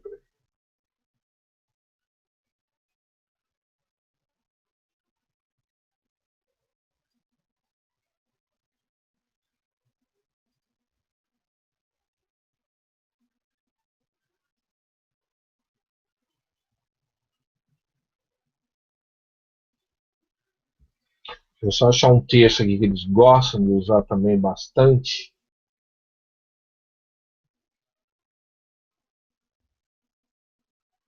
Acho que é Gálatas.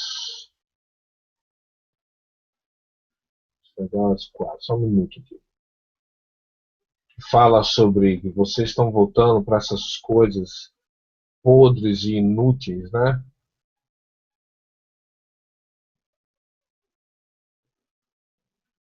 Peraí, Gálatas 4. Olha, às vezes as pessoas veem a gente assim, né, e pensam que nós estamos atacando, né, que nem o pastor lá, não, que você está atacando o cristão, não, meu amigo, estamos atacando o cristão que mente, estamos atacando o cristão que corrompe o ensino, tá? Esse sim a gente faz, não temos medo, tá? Que sabemos que o Eterno é conosco. Nós mesmos temos que policiar o que nós ensinamos. Olha aqui Gálatas 4:8, né? Então, eles gostam de usar isso aqui, né? Eles, que nem diz lá a minha amiga, né? Gálatas 9b, né? Como tornais outra vez a esses rudimentos fracos e pobres, ao quais de novo quereis servir, né? Guardais dias e meses e tempos e anos, receio que de vós que haja eu trabalhado em vão para convosco. Ou seja, quando o cristão ouve a Torá, para ele, como é um novo evangelho, então ele corre para cá, né? E ele usa esse termo para dizer que os galacenses, né, estavam voltando a esses rudimentos fracos. Porém, não é bem assim, né? Porque olha como é que está o 8 aqui. Às vezes você volta um pouquinho para trás, ou se estende um pouquinho e você vai desarmar a teologia de isolamento de texto. Né? Olha o que fala no 8. Mas quando não conheceis ao Eterno, serveis aos que por natureza não são deuses. Ou seja, vamos supor, a pessoa estava lá na macumba servindo os deuses da macumba, né? Aí ele vai e conhece o Eterno. Olha só, eu estava servindo o Deus de pau, agora estou servindo o Deus verdadeiro, o Deus vivo. E o que você vai fazer? Você vai obedecer esse Deus vivo. Já que você era fiel e obedecia o Deus de pau lá, seja lá onde a religião que você veio, agora você vai ser fiel ao Deus que você está servindo agora. Mas agora conhecendo a quem? Ao Eterno, ou antes sendo conhecido por ele, né? Conhecidos do Eterno, como tornais outras vezes a esses rudimentos fracos e podres? Ô, Bill, mas então ele quer dizer que ele não está falando, Paulo não está chamando a Torá de rudimentos fracos? Não, porque Olha um versículo antes, olha o 8. A Torá não é rudimentos fracos e podres, aos quais de novo quereis servir, guardais dias e meses e tempos e anos, receio. Veja bem, não é só a Torá que faz separação de dias, meses e anos. Por exemplo, no Brasil, quando chega em fevereiro, março, nós temos o quê? Carnaval. Quando chega 25 de dezembro, celebra-se o quê? Natal. Quando nós chegamos por exemplo, 31 de agosto, nos Estados Unidos, celebra o quê? Festa do Dia das Bruxas, que é uma festa cristã. Aqui na América é uma festa cristã. Todas as igrejas praticamente celebram o Dia das Bruxas. Então, a cultura no qual esse povo vivia na Galácia tinha celebração de dias, separação de dias, de tempos e anos. Eram festas pagãs. Vocês lembram, uma vez a gente estava no estudo e nós falamos a respeito da igreja da deusa Diana. Tinham celebrações, tinham os templos de prostitutas. Geralmente, todo pagão ele é super religioso, tá? Presta atenção nisso. Ele é super religioso, ele frequenta templo, ele celebra dia de festa, né? E a Torá também tem. Mas a Torá é a palavra eterna, não é pagã, é essa que está a diferença, tá? Então, para finalizar, né? Pela terceira vez. O Mashiach, toda a Torá é a sombra do Mashiach. Agora que o Mashiach vem, não tem como você arrancar essa sombra, porque a sombra está conectada ao Mashiach. Ou seja, vamos analisar o nosso povo judeu que não consegue ver o Mashiach no cristianismo, por que eles têm que parar de celebrar as coisas? E uma vez que reconhece que ele é o Mashiach, não tem mandamento para parar de celebrar essas coisas. Tá? E a única razão que nós não fazemos ofertas no templo é porque nós não temos templo. É a única razão. Não é porque o Mashiach veio. Porque chegar no Yom Kippur, eu vou celebrar Yom Kippur, mesmo que eu não tenha templo. É um memorial apenas, meus amigos, tá? Espero que eu possa ter conseguido responder as perguntas dos irmãos e que o Eterno nos abençoe, nos guarda. E se você, de novo, está ouvindo alguma coisa e você não gostou, por favor, entre em contato, não segure isso no seu coração. Entre em contato com nós, nos procura no Facebook e vamos tentar trabalhar em cima disso. Ok? Todos satisfeitos? Então, que o Eterno nos abençoe e até mais.